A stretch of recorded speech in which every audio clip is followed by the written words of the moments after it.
Bienvenue à un nouvel épisode de J'ai mon voyage. Aujourd'hui, tu vas remarquer que je suis tout seul à l'animation. Inquiétez-vous pas, Marie-Phil va bien. Elle a juste resté prise au Portugal. Elle n'a pas pu prendre son vol pour s'en revenir à Montréal à temps. Bref, ça l'a causé des retards, ce qui a fait en sorte qu'elle n'a pas pu être là aujourd'hui, malheureusement. Moi, ça m'a stressée au début qu'elle soit pas là parce que je suis habituée qu'elle soit là avec moi. Fait que je sais pas si ça paraît au début que je suis stressée. Mais bref, l'épisode d'aujourd'hui, j'ai adoré l'épisode. Premièrement, faire la rencontre de Madame Soraya Martinez-Ferrada, qui est la ministre fédérale du tourisme. Une personne gentille, accessible, chaleureuse, qui nous a partagé son amour pour le Canada, qui nous a aussi expliqué un peu plus ses fonctions, comment fonctionne le monde du tourisme au Canada, qui nous a fait découvrir en parole plusieurs régions du Canada qu'elle a découvertes elle-même. Bref, c'est un épisode à ne pas manquer, je pense, parce que Soraya est une personne à découvrir. Fait que je vous souhaite un bel épisode.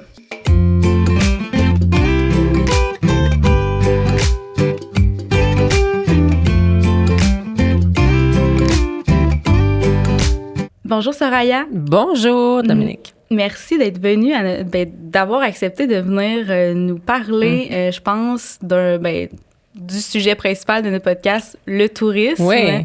On ne pourrait pas avoir une meilleure personne pour nous parler du tourisme, en fait, que la ministre fédérale du tourisme. Bien, merci de me recevoir. Je trouve ça vraiment le fun de pouvoir faire un podcast avec toi. Ah, merci. On va commencer, en fait, l'épisode... on va mettre un peu de côté la facette ministre. Outre ça, on aimerait savoir... Là, je dis « on », Marie-Philippe n'est pas là. Ben oui! Problème de tourisme, justement. Oui, exact. Je l'inclus quand même parce que, tu sais, elle était là avec moi pour préparer les questions et tout ça. Là, fait que on aimerait savoir, outre le côté ministre, qui es-tu dans la vie? Qu'est-ce qui te passionne? Comment tu te décrirais en quelques mots? Qu'est-ce qui me passionne? Ben, autre dans la vie, je pense que ce qui me permet de faire ce que je fais aussi, c'est d'avoir une vie quand même équilibrée. Bien sûr, les voyages, pour moi, c'est essentiel. Tu sais, c'est une partie de ma vie. Ça a toujours fait partie de ma vie. Je pense qu'à quelque part, parce que je suis une immigrante qui a quitté un pays pour venir au Canada, je pense que d'un très jeune âge, voyager, c'est comme... Ma vie a commencé comme ça, tu sais, en quittant un pays. Alors, je pense qu'à quelque part, ça fait partie de ma vie que le voyage. Je pense que plusieurs personnes, la pandémie nous a fait mal parce qu'on pouvait plus voyager. Vraiment. Aujourd'hui, les gens, j'ai l'impression qu'ils veulent sortir de chez eux. Mais si on revient à moi, je te dirais, ce qui me garde de façon équilibrée, là, c'est sûr que je m'entraîne beaucoup, tu sais, je fais de l'entraînement beaucoup. Je planifie les voyages aussi qui s'en viennent quand je veux voyager. Fait que ça, je trouve ça le fun de savoir où je veux aller pour pouvoir voir qu'est-ce qui se passe, c'est quoi comme pour le préparer dans ma tête. Là. Ça, je trouve ça le fun de faire ça. Puis, comme tout le monde, tu sais, la lecture. Puis, mais bon, j'ai de moins en moins de temps, malheureusement, mais voilà. Puis, quand tu dis préparer les voyages qui s'en viennent, tu dirais que tu voyages combien de fois environ par année? Mais avant d'être ministre, je voyageais quand même, idéalement, peut-être 2 fois par année. Je faisais au moins des petits voyages 2 fois par année. Mais depuis que je suis... Mais c'est sûr que c'est pas dans mon... Malheureusement, l'agenda me permettra pas nécessairement de faire ça aussi souvent que je le souhaite. Mais idéalement, c'est sûr que partir en voyage. Puis sinon, parce que mon fils voyage beaucoup aussi maintenant. Mon fils a 21. Puis lui, il dit souvent, maman, on part pas en vacances, on voyage. C'est très différent. C'est vrai que c'est différent. C'est pas la même chose. Partir en vacances, c'est une chose, mais voyager est une autre chose. Bien qu'on le fasse durant nos vacances, parce que c'est ça le temps qu'on a, mais penser voyage est différent que de dire, je vais partir en vacances, puis je m'écrase à quelque part, puis je bouge plus. Exact. Je pense que c'est ça la différence. Ouais, c'est ça. Entre s'écraser, un peu comme tu as dit, et voyager, où on visite, on comble nos temps, on essaie de toujours faire des activités pour comme... C'est de vivre quelque chose. Oui, c'est de comprendre les autres, c'est de vivre quelque chose. C'est surtout ce qui est beau du voyage. Oui, nous, en tout cas, c'est ça que tu adore des voyages. C'est ça. Puis mettons, là, vous êtes... tu es ministre depuis 2019. Non, depuis 8 mois. Hein? Oui, j'ai été nommée ministre en 2023. Ah ouais? En juillet l'année passée. OK, mes recherches se sont trompées. Ben oui, toi. Parce que je regardais, puis... Non, je suis députée depuis 2019. OK. Et j'ai été députée jusqu'en 2023. Puis en juillet 2023, j'ai été nommée ministre. OK. Avec le remaniement du dernier cabinet. OK. OK, bon, parfait. Fait que, dans le fond, en termes de tâches, de travail, qu'est-ce que ça fait un ministre, une ministre... quotidiennement, tu sais, qu'est-ce que... Bien, je pense que tout d'abord, avant d'être ministre, on est député, puis on n'arrête pas d'être député quand on est ministre. Hein? Donc, c'est une tâche qui s'ajoute à ce qu'on se fait déjà. Je pense que être député, il y a comme, je te dirais, 3 choses qui sont très différentes. Ce qu'on fait à Montréal quand je suis députée dans mon comté à Montréal, qui est le comté d'Hochelaga, donc députée d'Hochelaga. Donc, le travail que je fais sur le terrain, le travail que mon équipe fait, et ça, c'est une chose. La présence dans mon comté, les organismes communautaires, les événements, les suivis avec les citoyens. Et moi, je voyage entre Montréal et Ottawa toutes les semaines. Donc, on siège au Parlement 26 semaines sur 52. Et donc, à toutes les semaines, je vais monter à Ottawa et passer plusieurs jours à Ottawa au Parlement. Donc, le travail de parlementaire, qui est l'autre aspect du travail de député, on le fait au Parlement à Ottawa. Et donc, on siège et c'est là qu'on vote les lois au Parlement. Et donc, le travail de parlementaire législatif, qui est vraiment important, c'est ce qu'on vote des lois, qu'on fait comme travail de député au Parlement. Après ça s'ajoute le travail de ministre. Et donc, comme ministre, on est responsable de notre portfolio, de notre ministère. Moi, j'en ai 2. Je suis ministre du tourisme, donc ce qui m'amène à voyager partout au pays. Donc, je vais rencontrer les différentes personnes partout au pays. Mais je suis aussi ministre du développement économique du Canada pour les régions du Québec. Donc, c'est le volet économique de mon... Donc, j'ai 2 portfolios. Donc, ça... En fait, je pense que ce qui change le plus, c'est ce qui a le plus changé dans ma vie, là, sincèrement, là, c'est que tout ça, c'est dans le même nombre de jours dans la semaine. Là. Fait que tout devient plus difficile dans la gestion du temps. C'est la gestion du temps sur laquelle je vois vraiment une grande différence. Une équipe qui s'ajoute autour de toi, qui fait qu'honnêtement, tu contrôles plus ta vie. Dans le fond, c'est comme si tu avais déjà un travail temps plein et là, on ajoute une tâche à ce travail temps plein-là. Qui est aussi un travail à temps plein. C'est ça, exact. Oui. Okay. Puis là, donc c'est vraiment... Tu dis plus non souvent que oui parce que malheureusement, le temps est limité. Oui, je comprends. Et c'est ça que je trouve en fait le plus difficile parce que moi, je suis pas quelqu'un qui dit non. je dis oui à tout. Fait que ça rend mon équipe un peu fou parce que je veux essayer de tout faire parce que je pense que c'est un privilège d'être dans la position dans laquelle je suis. Puis de pouvoir aider le plus possible puis de soutenir ce que les gens font, ben ça fait partie de ce qu'on est comme élu dans le fond. C'est la job première, c'est d'être utile. C'est ça. Alors, c'est ça que je trouve le plus difficile en fait, de dire non tout le temps. Ah, je comprends. Puis, quand tu parles de lois que vous votez, par exemple, est-ce que tu as des exemples de lois sur lesquelles tu aimerais travailler ou sur lesquelles tu es en train de travailler que tu peux nous partager peut-être? Mais tu vois, on a présenté un budget au niveau fédéral il y a quelques semaines qui a quand même beaucoup fait les médias. Puis il y a certains éléments dans ce budget-là qui me semblent super importants, que je trouve importants comme nous, comme femmes. Bon, moi, je suis assez âgée, je n'ai plus besoin de contraception maintenant, mais je trouve que ça fait partie de faire avancer le droit des femmes que celui que de donner la contraception gratuitement. Et c'est une des projets de loi qui s'en vient dans le budget qu'on a présenté. Okay. Fait que ça, c'est pour moi super important. Après ça, tu as aussi des éléments du droit, par exemple, des locataires. Tu sais, on a présenté un plan au niveau du logement, puis c'est super important. Et donc, travailler sur les projets de loi qui touchent les locataires est important. Tu sais, tout, comme on dit au Québec, hein, tout est dans tout. Oui. Fait qu'on ne pourra pas avoir une population qui peut voyager si elle ne peut pas se payer ces voyages-là. C'est vrai. Et dans le coût de la vie actuellement, tout coûte cher. L'abordabilité de tout est difficile. Et donc, il faut s'assurer que comme gouvernement, ben on travaille à ce que ça soit plus abordable. Puis que la vie, respecte les droits humanitaires qui est celui d'avoir un toit. Et donc, pour moi, ces projets-là sont super importants. Moi, je représente un quartier où c'est très difficile. Il y a des gens qui souffrent parce que la vie coûte cher en ce moment. Et donc, dans ce projet de budget, c'est un projet de loi, le budget au fédéral, il faut voter au Parlement. il y a des éléments là-dedans qui sont vraiment importants. Puis qu'au bout du compte, vont faire que des gens vont pouvoir voyager. Si C'est tu vrai. peux pas, t'arrives plus à la fin de l'année, ben qu'est-ce qu'on va couper le plus possible? C'est les voyages. Puis je trouve que quand on voyage, ben on voit le monde différemment. Ah, Ça nous ouvre les yeux, l'esprit sur tellement de choses. Alors, ça devient aussi important de donc travailler sur le coût de la vie pour qu'éventuellement les gens puissent aussi voyager puis voir ce qui se passe. C'est vrai que les voyages, ça aide une population à être plus ouvert, à accueillir aussi les étrangers. C'est ça. Tu sais, ceux qui voyagent puis qui viennent dans notre pays, tu sais, tu peux te mettre à leur place parce que toi aussi, tu as déjà voyagé, fait que tu sais comment ils se sentent. Puis, fait que c'est vrai que c'est important une population qui voyage. Puis ça fait partie de... Tout le monde a un bucket list, hein? Tout le monde a une petite liste de lieux qui nous font rêver, qu'on aimerait pouvoir un jour visiter. Puis je trouve que même si tu es la personne qui a le plus de difficultés financièrement dans la vie, ben il faut trouver une façon que la vie va être un peu plus facile pour qu'éventuellement elle puisse se payer ce rêve-là aussi. C'est vrai. Avant d'être ministre, tu disais que tu voyageais un petit peu plus. Est-ce que tu as voyagé surtout au Canada ou Moi, j'ai eu la chance à un moment donné dans ma vie j'étais très jeune à l'époque. Puis je travaillais dans une banque, puis je détestais ça.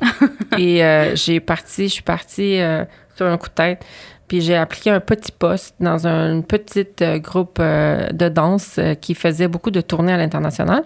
J'avais aucune expérience là-dedans, mais je suis devenue leur directrice de tournée.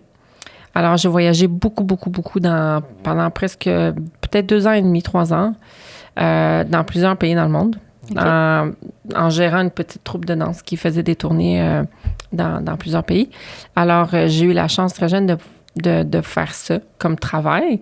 Donc, ça m'a permis de voyager énormément. Puis quand on voyageait, ben des fois, on restait un petit peu plus longtemps. Fait qu'on était toujours capable de rester peut-être une journée, 2 ou 3 de plus pour pouvoir vivre la ville en voyage. Alors, ça a été vraiment plaisant. Puis après ça, ben c'est resté. De dire à chaque année, c'est de trouver une façon où aller visiter quelque chose de nouveau. C'est tout le temps dans ma tête. C'est ça. Parce qu'aussi, quand t'es arrivée au Canada, je sais pas, t'avais quel âge? J'avais 8 ans. OK. Fait que t'as encore vraiment tes origines chiliennes. Parce qu'à 8 ans, t'as eu le temps de bien vivre. Sauf que j'y avais pas retourné depuis 30 ans. OK. Oui, parce que la vie va vite, hein? Oui, c'est vrai. J'étudiais, je travaillais, je me suis mariée, j'ai eu 2 enfants, puis à un moment donné, tu te retournes et tu te dis « My God, ça fait 30 ans! Ah, ouais. » Ben, que j'ai pas été au Chili, j'avais pas retourné au Chili depuis 30 ans. OK. Et je suis retournée juste comme quand j'ai été députée, je suis retournée en 2021, la première fois. Ça faisait 30 ans que j'avais pas été. Est-ce que c'était un choc? C'était, en fait, c'est drôle. Moi, écoute, j'ai beaucoup parlé avec les communautés autochtones depuis que je suis ministre. J'ai voyagé partout au Canada, puis j'ai parlé avec beaucoup de, entre autres, des chefs dans des nations autochtones. Puis je leur racontais cette histoire de moi qui revenait au pays, puis un peu le sentiment de... Il y a quelque chose qui est physique, là, de sentir que t'es comme rentré dans ta terre. Puis eux, en espagnol, on parle de la Pachamama. Ça veut dire que c'est la mère terre qui... Et le corps, physiquement, dans le patrimoine traditionnel des Autochtones, entre autres, si on est tous reliés à la terre. Mais on est tous reliés à la terre où on est né aussi. Alors, quand tu retournes à ta terre, tu le sens. C'est que ton corps, physiquement, on dirait qu'il sait que tu es revenu chez vous. Puis, comme si tu rentrais dans ta maison d'enfance. Oui, un peu. c'est ça. Mais c'est vraiment... Puis quand je suis revenue au Chili, puis d'avoir vu les gens, de les entendre parler dans la rue, des fois, les femmes me reparlaient, je me retournais, je pensais que c'était ma mère, tu sais. Oh. Parce que le son est le même. Fait que c'est comme tu rentres dans ton peuple, là, puis dans ta terre qui t'a vu naître. Puis il y a vraiment quelque chose de très spirituel, je pense, qui se passe. Oui, fait que c'est très, très, très spécial. Est-ce que ça t'a donné le goût d'y aller plus souvent? Oui, je suis retournée après, mais toujours pour le travail. Okay. Je suis jamais retournée sans être en fonction, là, comme je peux dire ça. Fait qu'éventuellement, oui, j'aimerais ça y retourner juste pas en fonction. Juste comme revivre, en fait, reconnecter avec mon pays natal. Oui, vraiment. Ça fait partie de ma petite liste. Je te le souhaite. Par rapport au Canada, tu sais, là, on dit que tu as voyagé à l'extérieur du Canada, tout ça, les origines chiliennes. Ici, au Canada, est-ce que tu as pris le temps de voyager, de découvrir, tu sais, par exemple, là, moi, je suis comme cordonnier mal chaussé de quelqu'un qui voyage, mais qui n'a jamais découvert l'Ouest canadien. Oui. Est-ce que c'est ton cas? Est-ce que Ben, moi, j'ai eu la chance de aussi vivre à Vancouver à un moment donné. Quand j'étais jeune, ma mère avait décidé d'aller à Vancouver. Elle voulait comme changer de ville. Fait qu'elle avait déménagé quelques années là-bas. Puis moi, je l'avais su. Donc, j'ai vécu à peu près 2 ans dans la région de Vancouver. Et j'ai fait Montréal-Vancouver en voiture, de mémoire, 6 fois. OK, mon Dieu. Parce qu'à l'époque, les billets coûtaient très cher. Donc, c'était quasiment moins cher voyager en auto puis se taper le 3, 4, 5 jours de voyage que de prendre un avion. Alors, j'ai eu la chance de voyager sur la transcanadienne, pas plus nécessairement, mais donc, j'ai eu la chance de voir quelque peu le Canada dans ce sens-là. Puis, j'avais pas été dans l'Atlantique, puis j'avais certainement pas été dans le nord du Canada. Donc, c'est sûr que pour moi, c'est aussi, comme tu le dis si bien, on a toujours tendance à sortir du Canada, voyager à l'extérieur. Mais le Canada regorge d'endroits incroyables. Là. Puis il y a des gens qui, dans leur bucket list, le Canada y est. Oui. Tu comprends? Fait que je pense que c'est sûr que... puis il y a des défis, c'est sûr, pour nous au Canada, parce que voyager au Canada, les gens ont l'impression que c'est petit, mais c'est grand, le Canada. C'est le 2e plus grand pays au monde, de façon géographique. Alors, aller de Montréal à Vancouver, c'est quasiment aussi long que d'aller à Montréal, tu sais, à Panama. Là. C'est ça. C'est un bon 6-7 heures, des fois, si tu n'as pas, des escales à faire. Mais je pense que les gens sont... Ben, en tout cas, moi, personnellement...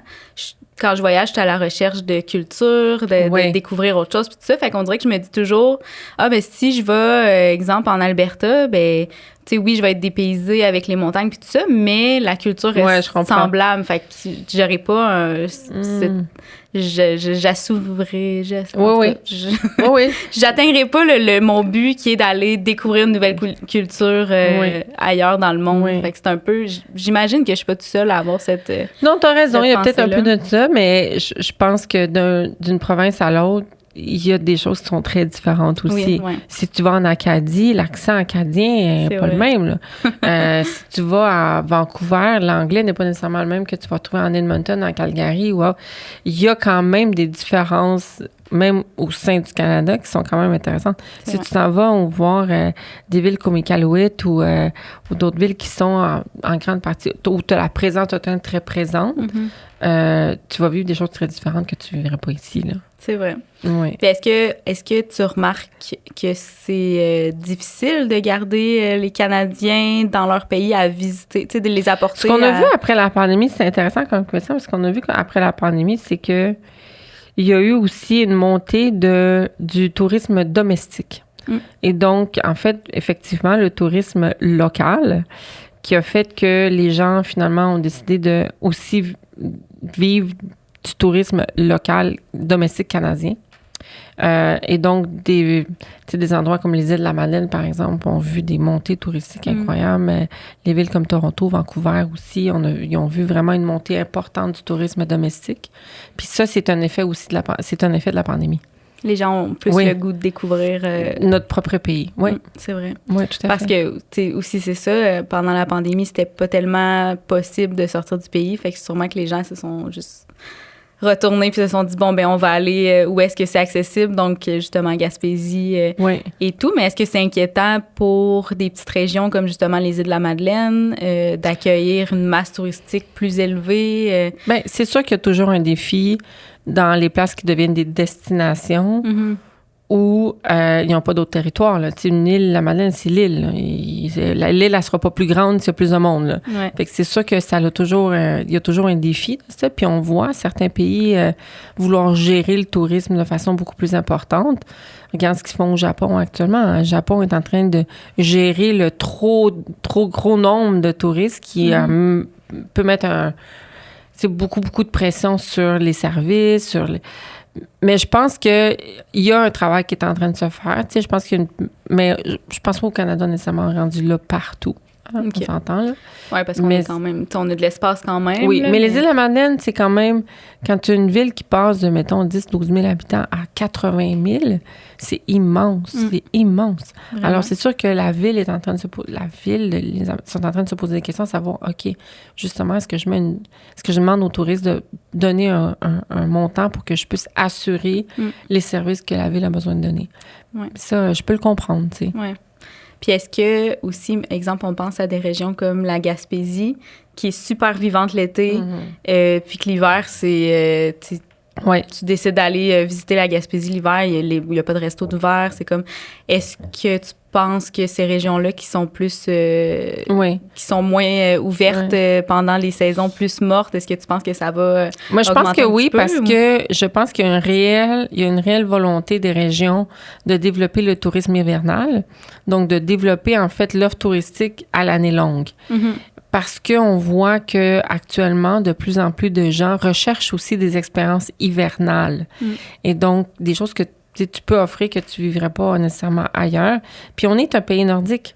Oui. Alors, on peut développer des produits touristiques hivernales comme peuvent le faire des pays comme l'Islande ou la Norvège ou d'autres pays qui sont aussi des pays nordiques. On a ces opportunités-là.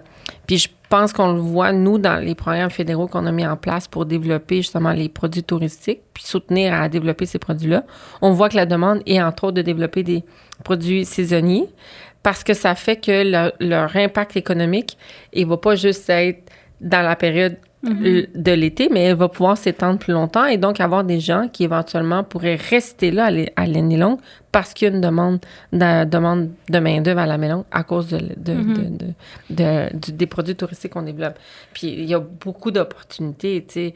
Je dis, les espaces qu'on a en hiver ici sont immenses, là. Je dis, puis il y a des choses incroyables qu'on peut vivre en hiver qu'on peut pas vivre ailleurs. C'est vrai.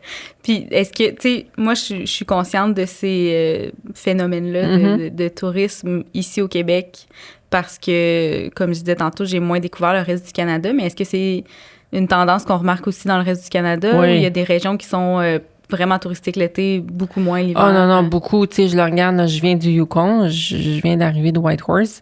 Puis c'est exactement ça. Ils sont en train de développer leur tourisme d'hiver. Ils en font beaucoup la promotion. Il y a de plus en plus d'influenceurs sur les médias sociaux qui sont locales, qui vivent à l'année, puis qu'eux-mêmes sont en train de faire la promotion par des médias sociaux de ce qui se passe dans leur propre région.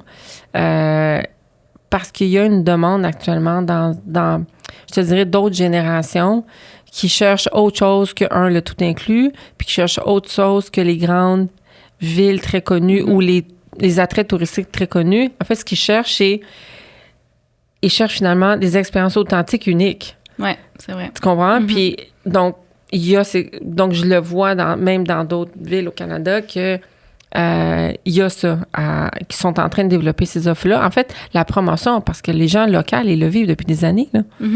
Les autres, ils vivent comme ça. C'est ça leur vie en nature, leur vie à faire du ski de fond, à camping pendant 70 km dans des zones où il n'y a rien. Le skidoo. Eux, ils vivent ça. Et c'est leur style de vie qu'ils ont depuis des années. Mais là, maintenant, ça devient un attrait touristique parce que les gens, de plus en plus, ils cherchent ces expériences-là. Puis est-ce que tu penses que les gens, justement, qui vivent ça depuis toujours, que c'est leur mode de vie, est-ce qu'ils étaient bien quand l'hiver, c'était une saison, c'est comme une pause pour eux de comme, OK, là, nous, on est juste entre nous, dans notre village, puis tout ça, on vit nos trucs. Là, de se dire que des touristes, que ça va devenir plus touristique, est-ce que ça les inquiète ou... Je pense qu'il y a un enjeu de développer ça aussi avec entre autres, les nations autochtones qui sont là, qui sont encore beaucoup c'est leur territoire. Mais c'est une opportunité pour eux, puis ils le voient aussi. C'est une opportunité aussi, la réconciliation, c'est aussi de la réconciliation économique qui passe par des opportunités touristiques qui peuvent avoir un impact pour leur communauté. Mais c'est bien évident qu'il y a l'enjeu toujours de dire, il faut que ça soit dans le respect de l'espace naturel qu'on est en train d'utiliser. Mais je pense que ça pourrait éventuellement être un enjeu ou un problème pour l'instant. Je pense que ce que je vois, c'est un réel intérêt de développer ça. OK. Parce que, tu sais, j'étais allée en Thaïlande dernièrement, puis, tu sais, les îles, exemple, l'île Phi Phi, qui est très, très touristique. C'est une petite île. Il y a beaucoup de jeunes qui vont là. Quand on entre sur l'île, faut payer un montant pour la gestion des déchets et tout. Mais, tu sais, quand tu arrives sur l'île, il y a des déchets partout. C'est sale, ça pue. Tu sais, parce qu'il y a trop de monde. C'est ça. C'est comme... C'est inquiétant, mais en même temps, je me dis, tu sais, ici, on a vraiment beaucoup plus d'espace. Fait que, tu sais, ça arrive... Ça m'étonnerait que ça arrive quelque chose du genre, mais le risque est toujours là. Puis tu as raison qu'il faut le... Tu sais, moi, je vois, par exemple, dans le nord du Canada, justement à Iqaluit, un des enjeux, c'est que les bateaux de croisière sont réglementés, ça va.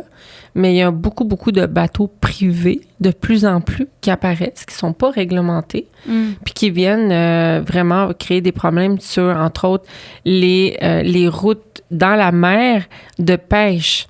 Donc, ça peut avoir un impact sur la qualité de la pêche qu'entre autres les communautés inuites ont là-bas. Mais donc, oui, je pense qu'il faut être conscient de l'empreinte écologique qu'on peut avoir comme humain là, quand on voyage. Puis, tout à fait raison, tu sais.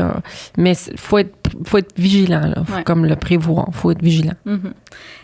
Au niveau des relations internationales, exemple, que le Canada a par rapport au tourisme, je pense entre autres à une image que j'ai vue circuler dernièrement de Air France qui partageait une image de gens qui faisaient du canot avec les grandes montagnes en arrière, les Rocheuses, puis il est écrit Montréal sur l'image, alors que c'est aucunement Montréal, là, tu sais.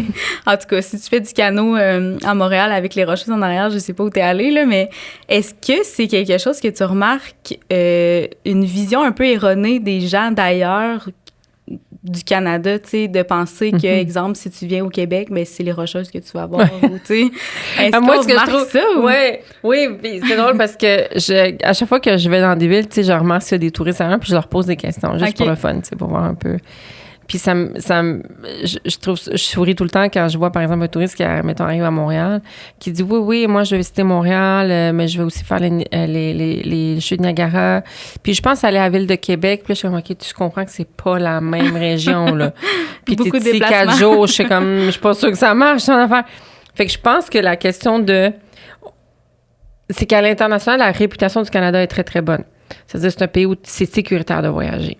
Dans le contexte mondial actuellement, on dirait que cette question de la sécurité devient aussi quelque chose d'important. Hein? Les gens, ils veulent voyager puis s'assurer qu'ils vont être en sécurité.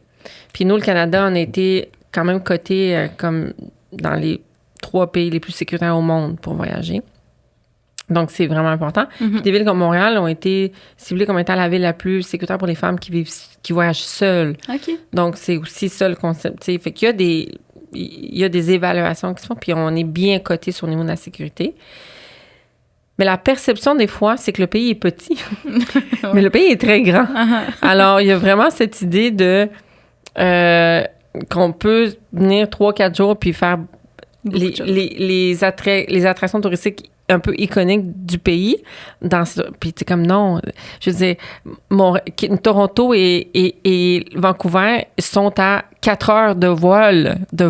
Tu sais, on n'est même pas... C'est ça. Donc, il y a cette idée que le Canada est petit dans l'esprit, mais qu'il a une très belle réputation au niveau international.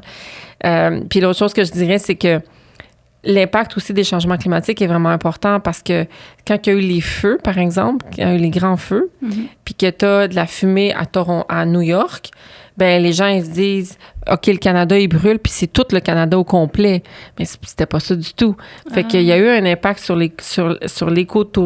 l'écosystème touristique canadien parce que les gens, la perception qu'ils avaient, c'était que c'est le Canada au complet qui est en train de brûler, ou les grandes inondations qu'il y a eu en Atlantique. Donc, on est tout de même, dans la perception des gens, un super pays, mais peut-être des fois mal jugé sur la grandeur. Oui. Puis après, ben ça vient avec, comme je te disais, tu sais. Fait que je le vois vraiment beaucoup. Ouais. Ben juste, exemple, je pense à un moment donné, j'étais allée en Espagne, puis j'avais rencontré des Espagnols, puis tu sais, moi, je leur avais dit que j'étais jamais allée dans l'ouest de mon pays, que j'avais jamais visité. Puis eux, ils en revenaient pas, là. Ils étaient comme... T'as jamais fait le tour de ton pays? Puis moi, j'étais comme, ben non. C'est grand, là, mon pays. Oui, pas juste ça. Des fois, partir de Montréal à Paris va te coûter moins cher que d'aller Paris à Vancouver. Ouais. Malheureusement, on a un défi au Canada que notre tourisme canadien coûte cher. Fait que c'est sûr que les vols coûtent cher parce que c'est grand et les gens oublient. Mais en Europe, ils sont 500 millions. Nous, on est 40. Fait que c'est sûr que notre marché est tellement plus petit qui fait que la demande fait que nos billets d'avion coûtent malheureusement cher. Fait que penser voyager en famille, mettons Montréal, Vancouver, des fois va te coûter tellement cher que tu vas préférer te payer un billet tout inclus pour aller dans le sud. Malheureusement, c'est ça le défi de l'industrie canadienne, que c'est être compétitif au niveau des prix, puis en ce moment, on n'est pas tout à fait là. Mm-hmm. Ben, tu sais, au niveau aussi de... Quand on est dans notre pays, tu sais, c'est pas pareil comme, par exemple, on va, je sais pas, exemple, au Nicaragua, ben là, la monnaie est un peu moins chère, fait que tu peux te payer de la nourriture puis tout ça pour moins cher, fait qu'au final, tu as l'impression, ben, t'as pas juste l'impression, c'est un fait qu'à la fin de ton voyage, ça t'a coûté moins cher que si t'avais passé une semaine ici au Canada. Là, c'est ça. Fait qu'on a un défi comme industrie quand même à pallier à ça, mais en même temps, on a quelque chose d'autre que d'autres pays peuvent pas offrir. Fait que c'est de trouver l'équilibre là-dedans. Mais moi, je pense qu'on a quand même des attraits touristiques incroyables, des expériences à faire vivre qui sont uniques à nous, là. Tu disais tantôt que la mission un peu aussi d'une ministre du Tourisme, c'est de permettre aux gens de voyager ailleurs, de découvrir d'autres pays, pas juste nécessairement le Canada. Est-ce que y a des pays que le Canada met plus de l'avant pour que les gens puissent... En fait, la mission de la ministre du Tourisme, en fait, c'est pas que les gens aillent ailleurs. Oui, non. C'est que les gens restent au Canada, qu'on voyage au Canada. Okay. Puis c'est de bien accueillir les gens qui viennent. Okay. Donc, s'assurer qu'on donne l'appui aux petites et moyennes entreprises de bien... Quand les gens voyagent, qu'est-ce qu'ils cherchent? Ils veulent manger, ils ont besoin de se loger, puis ils veulent vivre quelque chose. Hein? Donc, dans tous ces aspects-là, les opérateurs touristiques, les gens qui soutiennent l'industrie touristique, ils doivent être bien outillés pour le faire. Puis, il faut être capable d'offrir des produits touristiques que les gens, ils vont être comme « Ah, c'est incroyable, ce que j'ai vécu là. » Puis après, pour que notre réputation aussi sur l'aspect touristique soit bien. Puis moi, mon rôle, c'est de m'assurer que tous les autres ministres de mon gouvernement comprennent que ce qu'ils font a un impact dans mon ministère. Okay. Moi, j'ai pas tous les leviers. Moi, je suis pas la ministre du Transport, je suis pas la ministre du Logement, je suis pas la ministre des petites et moyennes entreprises, mais tous ces ministres-là, dans leur propre portfolio, les décisions qu'ils prennent ont un impact sur l'industrie touristique. Fait que moi, je suis comme plus je suis celle qui défend mon secteur, là, puis qui va aller s'assurer que je travaille avec le monde ministre pour m'assurer que le secteur va bien croître, puis qu'on leur donne l'appui qu'ils ont besoin. Que tout soit mis en œuvre, dans le fond, pour que le tourisme soit facilité. Tout à fait. Parce que le tourisme pour le Canada, c'est un revenu d'exportation. Le revenu d'exportation, c'est quoi? C'est l'argent de l'étranger qui vient au Canada. Et nous, comme l'industrie touristique, est la deuxième industrie la plus importante sur les revenus d'exportation. Donc, on est une industrie extrêmement importante. Au Canada, c'est plus que 2,5 millions de travailleurs qui sont dans l'industrie touristique. Okay. Puis, comme tu le sais, du tourisme, c'est partout. Dans toutes les villes au Canada, tu as du tourisme. Parce que tous les gens, ils veulent montrer ce de quoi ils sont le plus fiers. Tu sais, qu'est-ce qui fait que tu habites à Drummondville? Si tu parles à quelqu'un, tu vas te dire, moi, à ma ville, c'est ça qu'il faut que tu fasses. Parce qu'on est fiers de partager ce qui fait que c'est chez vous. Tu sais, tu veux bien accueillir les gens chez vous. Fait que, puis ça, c'est partout, là. Donc, le tourisme, on est partout. Ouais. Puis, tu sais, le tourisme, c'est partout, c'est vrai. Je pense que dans chaque ville, il y a toujours un une bâtisse ou un bâtiment d'info touristique. Est-ce que vous travaillez conjointement avec eux? Comment Oui, à chaque province a aussi... Nous, on a ce qu'on appelle Destination Canada, qui est en fait l'agence qui s'occupe de faire la promotion du Canada pour que les gens viennent au Canada. Puis il y a le tourisme de voyage, hein? Mais t'as aussi le tourisme d'affaires, ça veut dire les congrès, les conférences et tout ça. Puis actuellement, le tourisme, de façon générale, revient bien au Canada. On le voit, les chiffres, on reprend les chiffres d'avant la pandémie. Mais le tourisme d'affaires, on a beaucoup à faire encore. Le tourisme d'affaires, lui, est plus difficile. On a quand même un écart encore avec avant la pandémie. Et le tourisme le plus important pour le Canada, le premier marché, là, c'est les États-Unis. Okay. C'est vraiment, à plus de 70%, c'est les États-Unis qui sont le marché touristique le plus important pour le Canada. Ah ouais. Après ça, tu vas avoir d'autres pays, mais c'est vraiment les États-Unis. Alors, il y a un travail à faire pour ramener le tourisme, entre autres américain, au Canada, ramener le tourisme d'affaires, et ça, on le fait avec les provinces. Donc, chaque province a, elle aussi, sa propre agence touristique qui fait la promotion du tourisme. Fait que tu as Bonjour Québec, tu as l'industrie, l'agence qui s'occupe de tourisme Québec, Destination Ontario, tu as Destination BC. Donc, chaque province a sa propre agence de promotion. Okay. Mais on travaille tous ensemble, on collabore ensemble parce que les gens veulent aussi qu'ils viennent dans ta province. Fait que, puis eux, après, tu sais, exemple Bonjour Québec, est-ce que c'est eux qui font, tu sais, qui s'occupent un peu de toutes les autres, je sais pas, je pense à les points Nord, oui, après, tu as des points d'information touristique dans chacune des régions qui relèvent, en fait, de Tourisme Québec. Okay. Tourisme Québec, comme les autres provinces, vont faire leur propre, je te dirais, campagne de promotion. Je sais pas si tu te souviens, il y a quelques années, Québec avait fait une campagne où c'était une personne aveugle qui se promenait au Québec, tu te souviens? Ouais. Ça avait été viral, là, ça avait super bien marché. C'était tellement beau. C'était une belle façon de dire, des fois, tu n'as pas juste de voir, tu as besoin de sentir des choses. Ouais. C'était vraiment une belle campagne. Québec avait fait ça.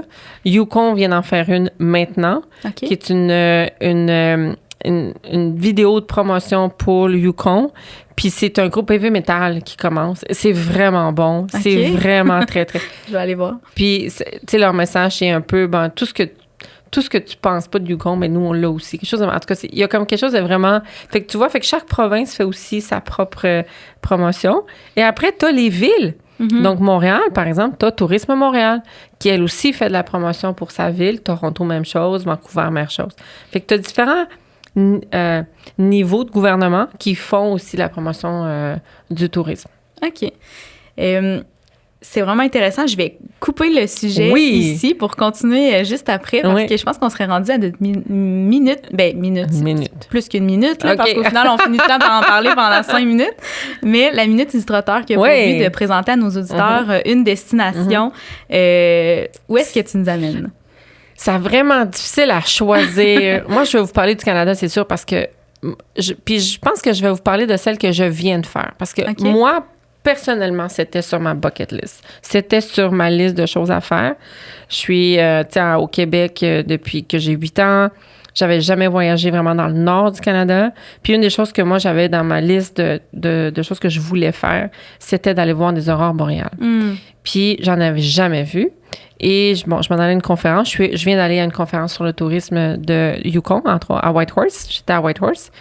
Puis, fait que moi, je vais vous parler de Whitehorse parce que ce que j'ai beaucoup aimé de Whitehorse, c'est une ville qui a un sens de la communauté tellement incroyable. Les commerçants connaissent les autres commerçants, connaissent aussi les gens qui s'occupent des attraits touristiques. Il y a beaucoup à faire, il y a des choses incroyables à faire à Whitehorse au niveau de la nature. Les aurores boréales, j'ai pu les voir, c'est incroyable.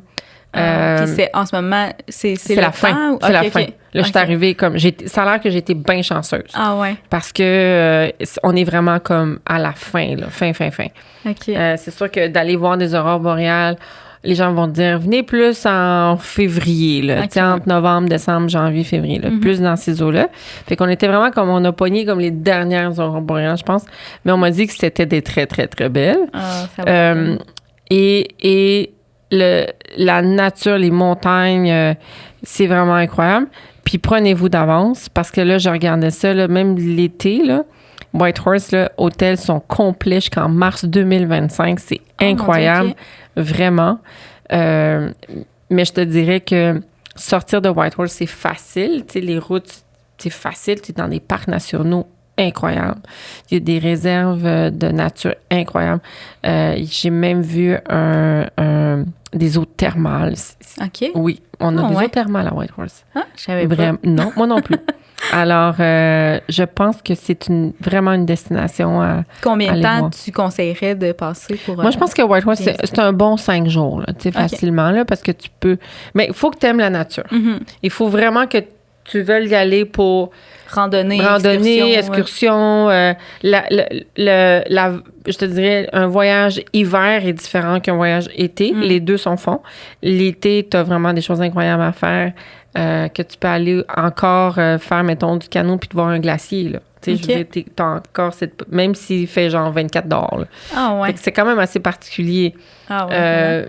Puis l'hiver, ben tu peux aussi vivre des expériences de faire du ski de fond pendant des kilomètres et des kilomètres. Puis être tout seul dans la nature, puis d'avoir des ciels étoilés comme ça se peut pas, là, parce qu'il n'y a pas de lumière. Oui, c'est ça. Il n'y a pas de pollution de lumière. Fait que c'est deux voyages très différents, mais les deux, je pense qu'elles valent vraiment la peine. Puis c'est combien de temps environ de Montréal, le vol? Il n'y a pas de vol direct à Montréal, Okay. à Montréal et Whitehorse. Donc, il faut passer par d'autres villes pour le moment. Puis c'est une compagnie qui s'appelle Airnorth, entre autres, qui en fait. Il y a d'autres compagnies qui font, mais Airnorth, avec qui moi j'ai voyagé. Ce qui est quand même incroyable comme histoire, ça fait plus de 50 ans. C'est une compagnie familiale. Okay. C'est un Canadien qui est parti il y a très longtemps. Puis maintenant, il y a plusieurs vols de plusieurs parties. Je sais qu'il travaille sur potentiellement une connexion Montréal-Whitehorse direct, ce qui serait quand même incroyable. C'est un marché qui regarde, donc moi, je pense que à surveiller pour les gens de Montréal. Oui, on surveille ça. Puis aussi, côté, ben là, ouais, c'est le Canada, mais côté budget, exemple pour 5 jours, tu sais, les activités, est-ce que ça coûte quelque chose? Mais tu n'as pas le choix de louer une voiture, malheureusement, parce que quand même, y a le transport en commun local, oui, ça va, mais tu dois sortir de la ville quand tu vas... Whitehorse, c'est un grand territoire. Tu sais, de passer de Whitehorse aller à Old Crow, qui est juste un peu plus haut, ça vaut vraiment la peine, mais c'est une bonne... Tu sais, c'est un bon 1h30, 2 heures de route. Mais ça vaut la peine de le faire. Puis c'est magnifique. On me dit que c'est magnifique. Ma prochaine fois, je vais aller voir Old Crow. Donc, je suggère vraiment une location de voiture. Ils ont beaucoup de voitures hybrides maintenant. De plus en plus. Ouais. Il y en a vraiment beaucoup. Ça, c'est bien. Alors, ça, c'est le fun parce que tu peux quand même recharger ta voiture, donc ça coûte moins cher d'essence. Ça, c'est... Puis, question de... C'est surtout, exemple, location de voiture, hébergement. Oui, c'est ça. Les activités, si c'est des parcs nationaux, peut-être l'entrée, mais j'imagine que c'est pas des activités qui sont... Oui, puis il y a un montagne de ski qui est le Mont Simon qui est vraiment très bien. Cima, excuse-moi, qui est super. Donc, c'est sûr que les activités varient dépendamment de ce que tu vas faire. Mais oui, ça prend quand même un budget pour les activités. Mais un bon 5 jours, ça se fait bien quand même. Ouais. OK. Oui. Ah, c'est bon. J'adore la destination. C'est sûr que ça va faire partie. On est parti, moi puis Marie-Phil, sur une passion Côte-Nord, justement. Nordique, tu sais. Non seulement canadienne, mais pays nordiques, Norvège, Islande, justement. Mais on le voit de plus en plus. On dirait que les gens cherchent ça. Je sais pas. Il y a vraiment actuellement une recherche de cette voyage-là différent qui est... Mais je pense qu'on est tellement habitués comme de s'encabaner l'hiver que là, ça fait du bien de sortir, d'aller justement découvrir le ski de fond qui est un sport tellement le fun que j'avais jamais fait avant. J'en ai fait à cette île avec Philippe, justement. On s'est perdu, mais c'était super le fun, tu sais. Fait que juste découvrir des sports nordiques comme ça qu'on n'est pas habitué de faire puis qu'on découvre des paysages. Tu sais, je sais pas, on dirait que l'hiver, on est habitué que ça soit monotone, un peu plus plate, mais les paysages que l'hiver nous offre, c'est fantastique. Ça. Là, exactement. Fait que c'est assez incroyable. Puis des villes, puis des territoires comme le Yukon, ils ont ça. Iqaluit aussi, dans le nord du Canada, Nunavut, même le nord du Québec. Hein? Oui. Ouais. C'est sûr qu'on n'a jamais pensé faire du tourisme nordique, mais de plus en plus, je pense que le Canada on est en train de développer ce... C'est vrai que les gens sont vraiment de plus en plus intéressés, en tout cas. Oui, oui. Si on revient à notre sujet... oui, la pause. Oui, c'est ça. Je me demandais, parce que moi, quand je pars en voyage, je regarde souvent les recommandations du Canada sur ou les non-recommandations. Tu sais, des fois, il y a des pays qui sont moins recommandés que d'autres. Est-ce que toi, tu travailles là-dessus? Non. Okay. On a décidé à un moment donné de ne... Ça, c'est vraiment indépendamment du gouvernement politique, si tu veux. Okay. C'est un système qui est autonome, qui relève de, entre autres, les gens qui travaillent aux ambassades qui peuvent faire des recommandations. Parce que, en fait, tu veux t'assurer que c'est pas politisé. Okay. Tu sais, que tu peux pas décider que tu vas dire à du monde de pas aller quelque part sur la base d'arguments politiques avec un pays que, dans le fond, t'as. Ouais, je comprends. C'est ça. Fait qu'on a décidé donc, c'est vraiment pas politisé. Et donc, c'est vraiment le reflet d'analyse très factuelle sur ce qui se passe sur le terrain de ce pays en question pour donner un avis aux Canadiens sur voici ce qui se passe, voici la recommandation qu'on fait. Puis après, les gens décident. Tu comprends? Oui. Mais c'était important de dépolitiser ce système-là. Fait que oui, non, moi, j'ai aucun commentaire que je peux faire positif ou négatif sur les recommandations, les avertissements des voyages. OK. Ah, ben, c'est intéressant de savoir, par exemple, que c'est pas juste... Ben, c'est comme rassurant aussi. Oui, c'est ça, parce politisé. Que tu peux... Exactement, parce que tu peux comme te fier à... C'est comme un peu le système de la santé. Tu sais, le système de la santé n'est pas politisé. Je veux dire, que tu as une agence de santé qui va dire un médicament, il est bon, il est pas bon. C'est pas le politicien qui va décider. Non, c'est ça, oui. Ben oui, parce qu'après, tu pourrais dire, tu pourrais choisir de la pharmaceutique que tu veux. Ça ne devient pas lucratif. Oui, c'est ça. Exactement. Fait que c'est un peu la même chose avec ça. Okay. C'est d'essayer de trouver le plus possible la distance qui est nécessaire. Ouais. Par rapport au reste du Canada, est-ce que tu remarques une tendance... est-ce qu'il y a un endroit qui est plus... qui attire plus de touristes au Canada? Moi, je te dirais... C'est sûr que, incroyablement, mais mettons, tu le compares au ce qu'on appelle le PIB, le produit intérieur brut. C'est-à-dire que l'impact touristique sur l'économie locale, dans certaines régions, il est très important. Très, très, très, très important. Nous, de façon... La moyenne canadienne est à peu près à 2,3 % du PIB, pour te donner un ordre de grandeur. Ça, c'est ton moyen canadien. Yukon, où je viens d'aller, à Whitehorse, il est à 6 %, même presque 7 % du PIB. Okay. Donc, l'impact touristique est extrêmement important. Vancouver, les régions de Vancouver, même chose. Ils sont beaucoup plus en haut de notre moyenne à nous. Les îles de la Madeleine, c'est extrêmement important. La pêche en est une très importante, mais le tourisme aussi, beaucoup plus que la moyenne qu'on a. Fait que certaines régions ont une demande plus forte. Ce qu'on note, c'est que des régions qui sont touristiques comme Toronto, Vancouver, les villes qu'on connaît, demeurent très fortes au niveau de leur tourisme.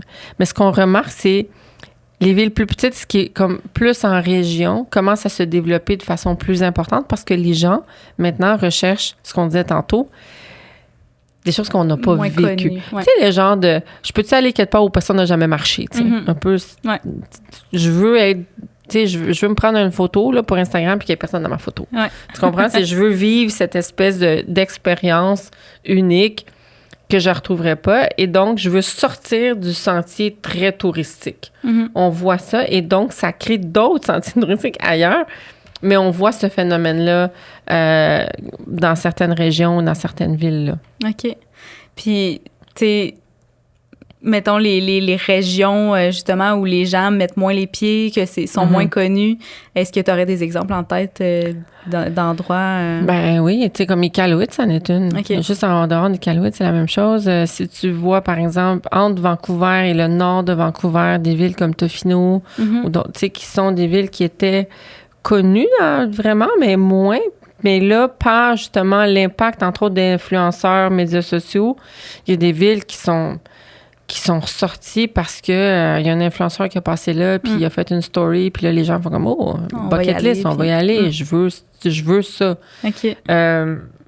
Cap-Breton, vous avez sûrement déjà vu la photo, une espèce de de passerelles en bois qui amènent vers la mer. Puis là, tu vois ça, puis c'est comme des couleurs différentes. C'est super beau. Puis cette passerelle-là est toute petite, là.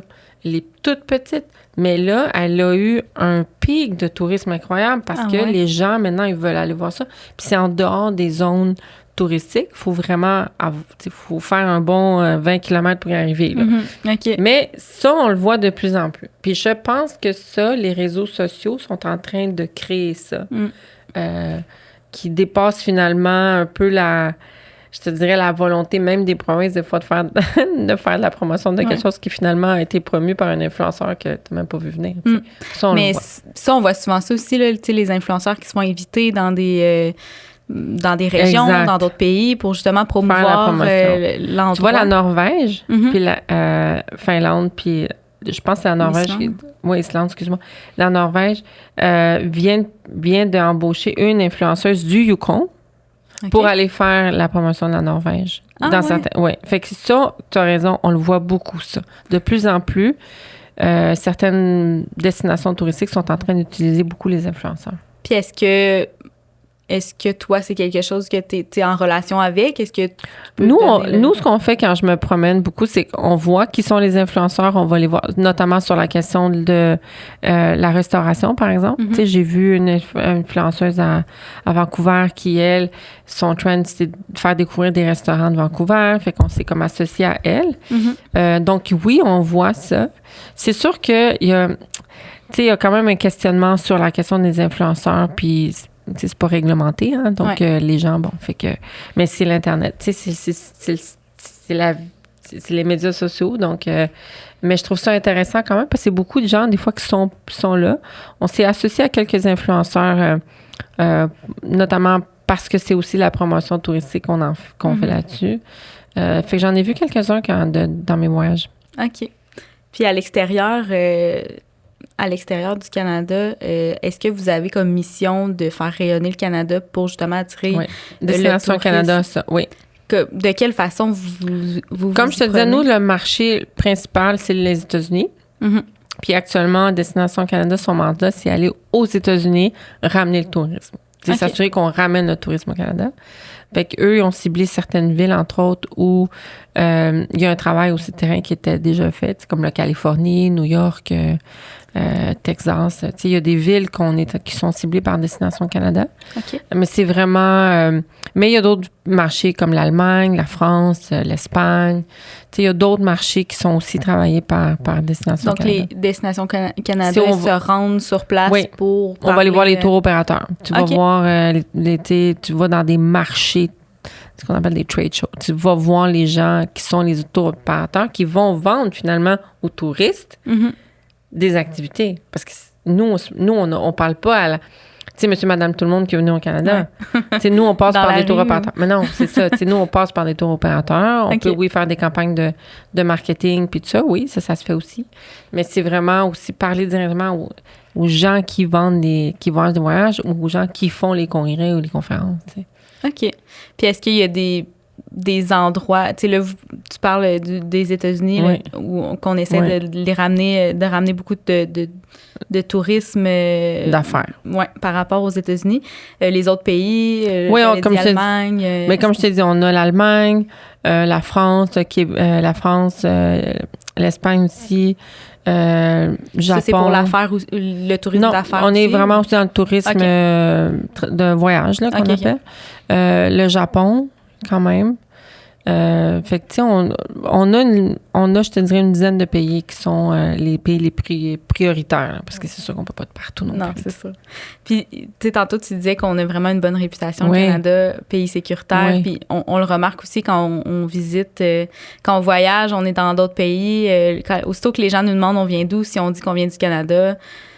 Tu le sens. Oui, les gens sont contents. Des fois, même l'attitude change, tu sais, quand ils se rendent compte qu'on est Canadien, là. Fait que, est-ce que, tu sais, dans votre mission de parler du Canada, d'amener les touristes, comment vous continuez de rendre... de mettre l'image des Canadiens, qu'elle reste aussi belle, aussi flamboyante à travers le monde? Bien, Je pense que la réputation du Canada est quand même pour beaucoup. Je pense que la réputation du passeport canadien, je pense que même toi qui voyages avec un passeport canadien, tu te sens en sécurité parce que tu dis, je me promène avec un passeport canadien. Tu vas sûrement dire à l'ambassade, je suis à tel pays, tu t'enregistres. D'ailleurs, j'invite les gens à s'enregistrer quand ils voyagent, c'est important. Ouais. S'il arrive jamais une catastrophe, il faut être capable de savoir où vous êtes là puis de vous rapatrier. Ça fait partie. On l'a fait durant la pandémie, si tu te souviens. Oui. On a rapatrié pas loin d'1 million de Canadiens. Là. Ah oui, puis ça, c'était fou aussi parce que ça devait tellement être stressant pour les gens, justement, qui étaient à l'extérieur. Tout à fait. D'être pris dans des situations où on a eu des histoires. Fait que, donc, le passeport canadien, je pense qu'il est fort dans le monde en termes de réputation puis d'image de sécurité, tu sais. Fait que ça, c'est un. Puis ça, je pense pas que ça va changer. Je pense que ça, c'est quand même cristallisé comme dans la réputation du pays. Mais c'est sûr que moi, je te dirais que je pense que comme gouvernement, c'est important que que le gouvernement qu'on a au Canada reflète les valeurs canadiennes. Puis là, ça reflète aussi sur l'image du Canada à l'international. Tu comprends? Ouais. D'avoir un pays qui, justement, quand on regarde ce qui se passe dans le sud de la frontière sur le droit des femmes, c'est sûr que ça vient entacher, à quelque sorte, la réputation du pays sur la question des femmes. Même chose pour le Canada. C'est un gouvernement qui remet en question, pour pas faire de la politique ici, mais qui remet en question les luttes, le changement climatique, ou qui n'y croient pas, mais la réputation du Canada sur la scène internationale, ça suit quand même ce qu'on est comme gouvernement, parce que ça reflète les valeurs de ton pays. Ouais. Alors, moi, je pense que ça aussi, ça a beaucoup, ça a quand même un impact, là. C'est de continuer à partager nos belles valeurs. Puis comme tu disais tantôt, quand tu voyages, tu vas voir les gens, les touristes, tu leur poses des questions, puis tout ça. Je pense que ça démontre aussi à quel point les Canadiens en général sont accueillants. Puis, on est proches, on est des gens qui aiment parler avec les autres. Puis, fait que dans le fond, c'est juste de continuer en tant que, autant gouvernement que les gens en général, d'accueillir les autres, puis d'aller vouloir leur partager leur histoire. Oui, tout à fait. Puis ça fait que le Canada va demeurer ce qu'il est à l'international. Oui, c'est vrai. Oui, tout à fait. Super. Ah, parfait. Fait que ça donne vraiment le goût de visiter plus le Canada. Oui, je l'espère. Au lieu de payer un billet d'avion justement pour partir en Espagne, de partir à Vancouver ou... Mais tu sais, t'as même pas besoin d'aller si loin quand tu penses, par exemple, à toute la région du sud de l'Ontario. Je te parle même pas des chutes Niagara. Je te parle de tout ce qui est autour des grands lacs. C'est vrai. Si tu vas, on est à 6 heures de Montréal. On n'est pas loin, là. C'est pas... Puis tu peux faire ça, un petit road trip dans le sud de l'Ontario, faire la boucle, la péninsule de la Gaspésie puis de Gaspé, passer la côte nord. Nouveau-Brunswick. Nouveau-Brunswick, la partie de l'Acadie. Je dis souvent aux gens, les gens me disent « on aimerait ça aller à la plage, aller dans le sud. » On a des plages au Canada. On en a des belles plages au Canada. Incroyable. Aller sur l'île de Victoria, aller à Vancouver, Tofino, les îles de la Madeleine, c'est des kilomètres et des kilomètres de plages. Quand tu es aux îles, tu te dis « mais voyons donc, on a ça ici. » Mais c'est ça. On a ça ici au Canada. Puis on devrait être fiers, en fait. C'est vrai qu'on l'oublie. Oui, c'est ça. Mais c'est sûr que des fois, ça prend beaucoup plus de préparation, surtout si tu voyages avec un petit budget, parce que tu veux t'assurer que tu es capable de le faire. Mais je pour pense... réserver aussi, tu sais, des fois. Oui, il faut réserver. Et si tu veux, tu sais, de trouver des places pas trop chères pour te loger, il y a certaines périodes de l'année qui vont coûter plus cher. Va pas à Toronto pendant que Taylor Swift est là. Tu sais, je veux dire, tu trouveras pas un hôtel, ça, c'est sûr. Puis, si tu es un fan de la FIFA, oui, OK, tu peux aller à Vancouver. La FIFA va être là en 2026. Mais si tu n'es pas un fan de la FIFA puis tu décides en 2026 d'aller à Vancouver pendant que la FIFA est là... Moins bonne idée. Moins bonne idée. Les coûts de ton billet vont te coûter plus cher, puis l'hôtel va coûter plus cher. Fait que tu comprends? Fait que je pense que ça demande juste un petit peu plus de préparation. Mais ça demande aussi de se dire, OK, quelles sont les villes ou quelles sont les régions du Canada qui qui me font rêver, puis que j'aimerais un jour visiter. Ouais. Je pense qu'on n'a rien à envier à des pays dans le monde. Puis on a des régions incroyables à aller visiter. Puis je pense que si on se donne ça comme objectif, comme Canadien, comme Québécois, de dire, ben c'est quoi ma ville ou c'est quoi ma région au Canada qui me fait rêver, que je voudrais aller voir. Puis ayez une destination canadienne sur votre top 3 là, de voyage à faire dans les prochaines années. Là. Ça vaut la peine. Oui, vraiment. Avant de terminer l'épisode, on fait toujours un this or that. Là. On choisit entre ça ou ça. Oh my God, c'est dur parce qu'on aime tout. C'est vraiment dur, oui. OK, parfait. C'est par rapport au voyage. Vas-y. Mais juste avant ça, j'ai un petit cadeau pour toi. Ah, merci. On a un commanditaire qui est Kaplan. C'est une marque de vêtements de la Côte-Nord. Oui. Eux, ils nous envoient des vêtements, puis chaque vêtement est fait par un artiste de la Côte-Nord, puis a sa propre signification. Pour toi, on a ici le chandail. Le chandail. Ah! J'essaie de te montrer le design en même temps. Réalisé par un artiste de la Côte-Nord. Puis toutes les descriptions, en fait, sont faites sur leur site web. Fait que si tu vas aller voir justement la signification de ton chandail, tu vas voir sur leur site web, puis tu vas pouvoir voir le nom de l'artiste puis la signification. J'ai amené ça à Ottawa, elle veut montrer ça à la députée de la Côte-Nord. Là. Ah oui! Nous, on adore. En tout cas, là, moi, j'en ai 2 chandails de Kaplan, puis on les porte vraiment souvent. Mais le coton, il est vraiment le fun. Ouais. Moi, c'est un chandail à manches longues que j'ai, là, tu sais, fait que les petites journées d'été fraîches sur le bord d'un feu, je me mets tout le temps mon petit chandail, là, fait que... Ah, mais merci du cadeau. Ça fait plaisir. Merci à Kaplan de merci nous offrir Kaplan. ça. Fait que this or that, oui. On commence. Fait que c'est ça, en lien avec le voyage. Vas-y. Fait que première question, auberge jeunesse ou Airbnb? Oh my God, auberge jeunesse. J'en ai fait vraiment beaucoup. Ouais.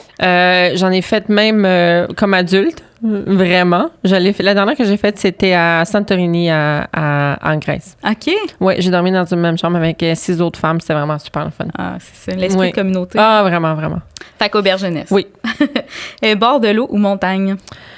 Je dois dire bord de l'eau. Mais j'aime les deux, c'est sûr, mais bord de l'eau. Bord de l'eau avec montagne. Oh my God, ça, c'est comme le total. Si j'ai été en Hawaï, t'as ça. Ah oui, c'est vraiment quelque chose, oui. Voyager léger ou apporter trop de choses? En fait, c'est drôle parce que je pense que la pandémie a fait que on voyage léger maintenant. Mais avant, on voyageait lourd parce que moi, je sais pas si vous êtes comme moi, mais moi, des fois, je sais pas ce que je vais mettre. Fait que j'en amène toujours plus. Oui. Mais là, j'ai appris à être plus engagée à mettre ce que j'ai choisi avant de partir. Fait que j'essaie de voyager. Là, je voyage sur du... plus léger. Du carry-on. OK, ouais. Je suis parce carry-on. que, de toute façon, tu sais, quand t'apportes trop de choses, tu finis tout le temps par mettre exactement le même kit quasiment tout le long de ton voyage. Ben oui, c'est ça. Puis quand t'es en voyage, t'es pas là pour impressionner personne. Là. Non, fait qu'il faut juste que tu sois confortable. Oui, vraiment. Le confort avant tout. Le confort avant tout. Planifier ou improviser? Les deux. J'aime vraiment les deux. En fait, j'aime un mix des deux. C'est-à-dire, je sais que je vais aller, mettons, dans telle place.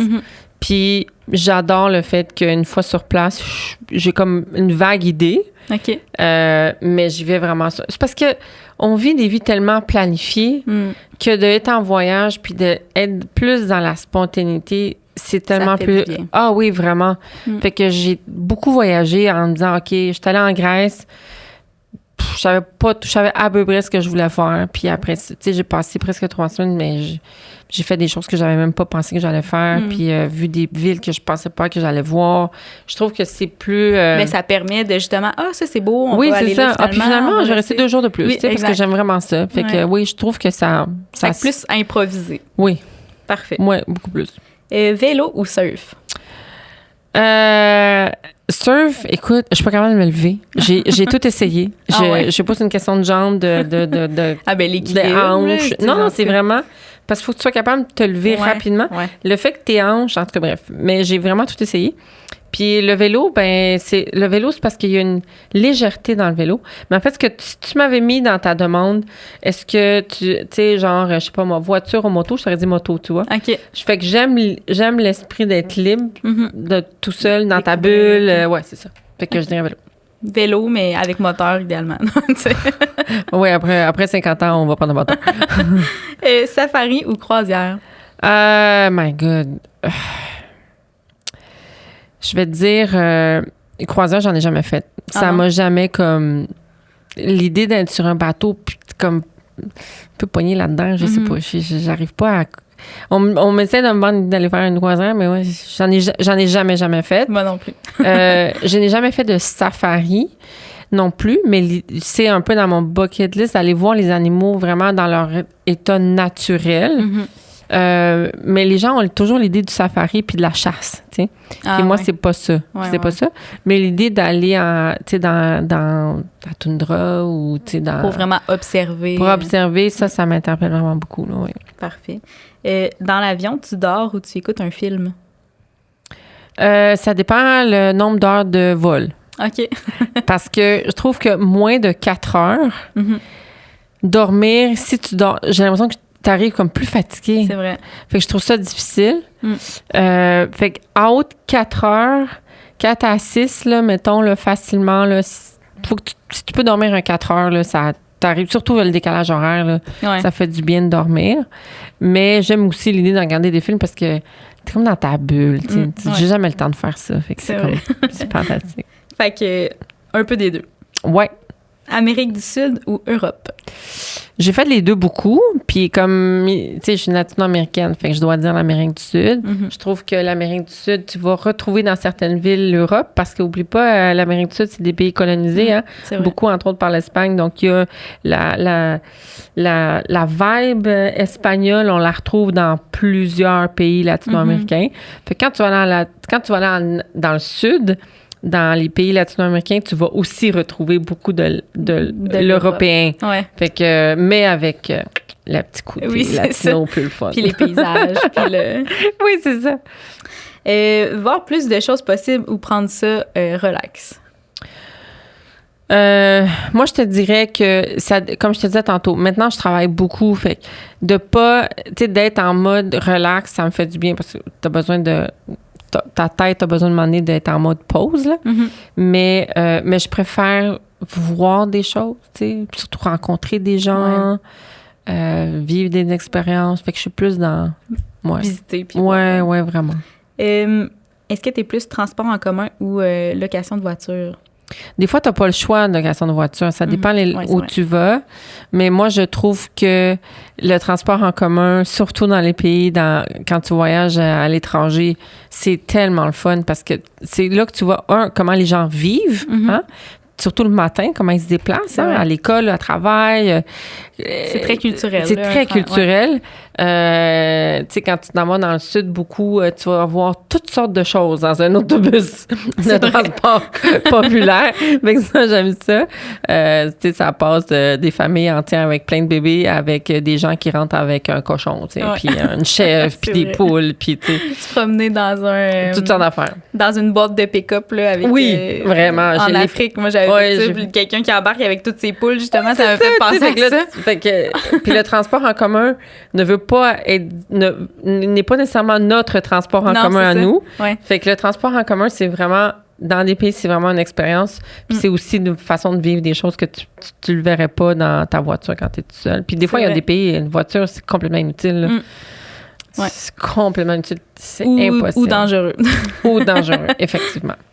Est-ce que tu es plus hublot ou allé? Je suis plus hublot.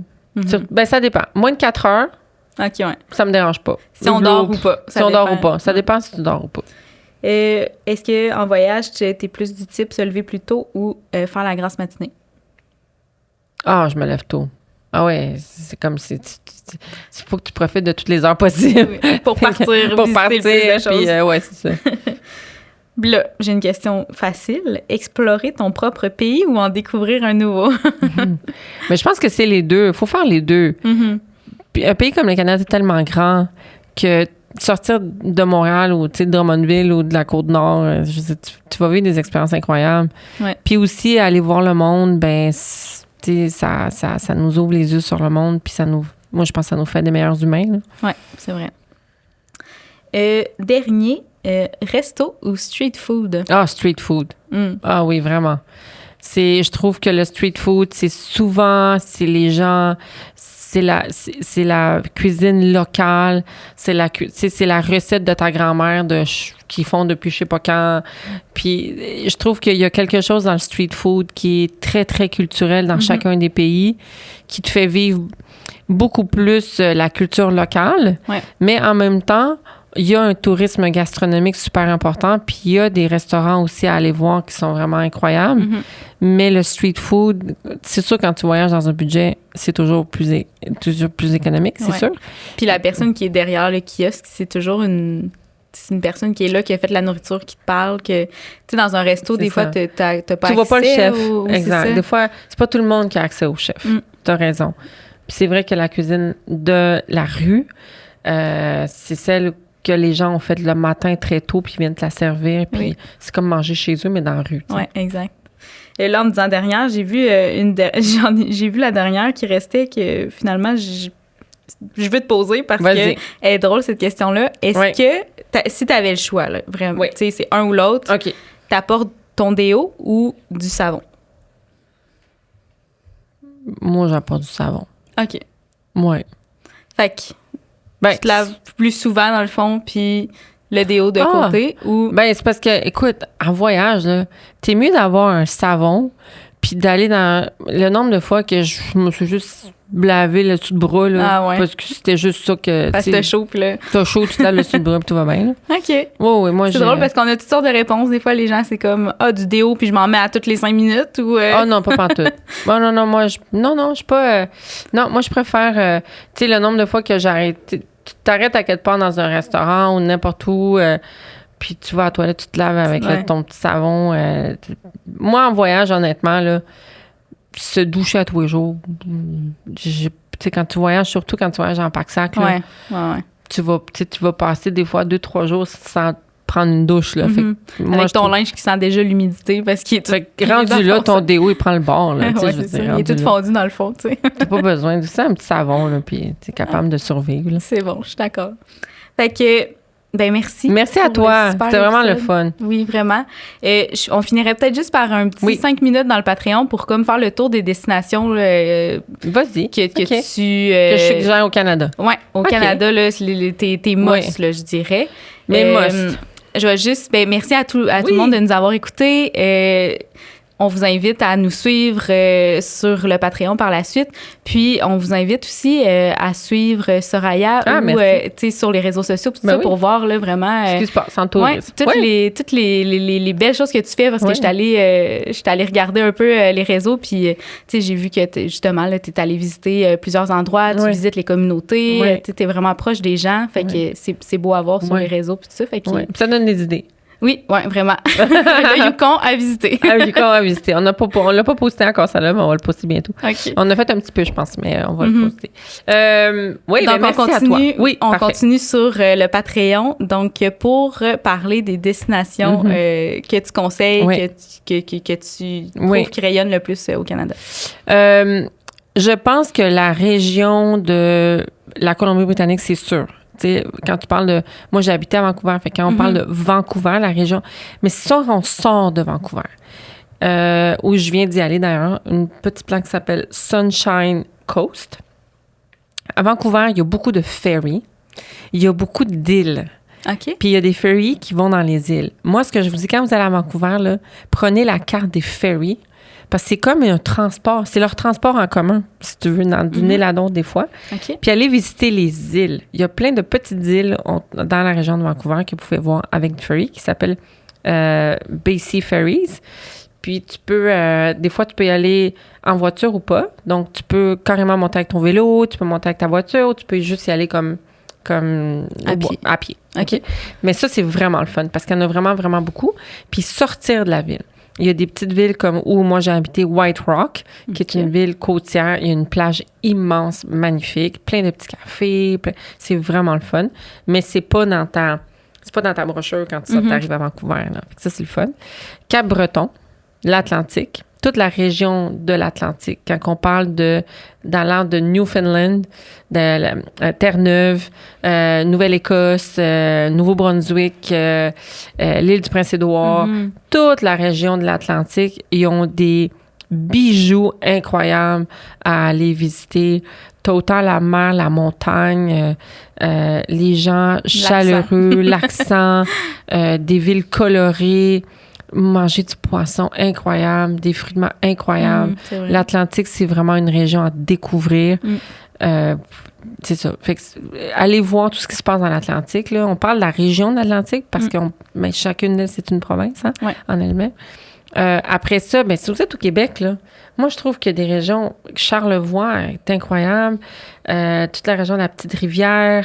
Quand on parle, mettons, les îles de la Madeleine aussi. Moi, je l'ai dit tantôt, les îles de la Madeleine, là, c'est comme aller dans le sud, mais t'es au Québec. Là. C'est incroyable. On a un bijou là, incroyable. Puis le nord du Canada. Pensez à aller au nord du Canada. On a l'opportunité d'avoir... le froid à notre portée, mais dans une beauté incroyable.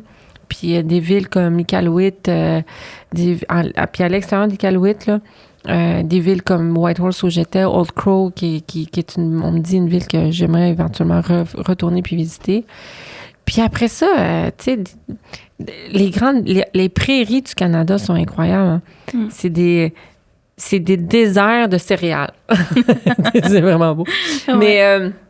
Mais c'est ça. Fait que moi, je te dirais, ça, je pense que j'aime les grandes villes au Canada. On a des belles villes, hein? Toronto, Vancouver, Calgary, Edmonton, Montréal ont des villes incroyables. Mais je vous dirais, si vous voulez avoir l'expérience de voyage puis sortir, bien, vous pouvez aussi sortir des grandes villes. Sortez des grandes villes. Allez voir à 3-4 heures la nature. 3-4 heures autour de ces grandes villes-là. Tous les paysages qu'on a, c'est... Oui, tout à fait. C'est fou. Oui. J'ai de la misère à croire parce que j'ai jamais vu, tu sais, les Rocheuses, là. Fait qu'on dirait que dans ma tête, c'est même pas chez nous, tu sais. Comme... écoute, le voyage en auto de Banff à Vancouver, tu passes les Rocheuses, t'es dans les Rocheuses, c'est d'une beauté, là. Et des lacs. Lac Louise, là, est une beauté. Quand tu arrives devant le lac Louise, tu dis, OK, il y a quelqu'un qui a peinturé ça, là. Quelqu'un qui a dit, moi, je vais faire un dessin, puis ça va être ça. Puis qu'il l'a fait en vrai. Qu'il l'a fait en vrai, tu sais. C'est fou. C'est assez impressionnant. C'est assez beau. Puis moi, des paysages comme ceux-là, cette beauté naturelle, ce que je trouve qu'on a, moi, j'appelle ça, c'est l'aliment qui nourrit ton âme, là, tu sais. C'est ce qui apaise. Il y a comme une connexion aussi avec ce qu'on est par rapport à la planète. Mais je pense qu'on voit la relation aussi entre la grandeur de notre territoire, la nature à laquelle on a accès, puis la personnalité des Canadiens. On dirait que des pays, tu penses aussi à la Norvège, dans ma tête, on peut les comparer à nous parce qu'ils ont aussi l'accès à la nature, la proximité à la nature. Fait que je pense que ça a un impact sur notre identité, sur notre personnalité en tant que Canadien. Oui, tout à fait. Puis je pense que ça nous fait comprendre aussi que tous les Québécois que nous sommes, puis on a des choses incroyables, puis on a des choses incroyables dans le Canada qui font que c'est toutes nous, ça. C'est ça. Ah. Merci. Merci à toi. Merci beaucoup de nous avoir fait découvrir un petit peu plus le Canada, puis d'être venu nous voir. Merci à toi. Merci, ça fait plaisir.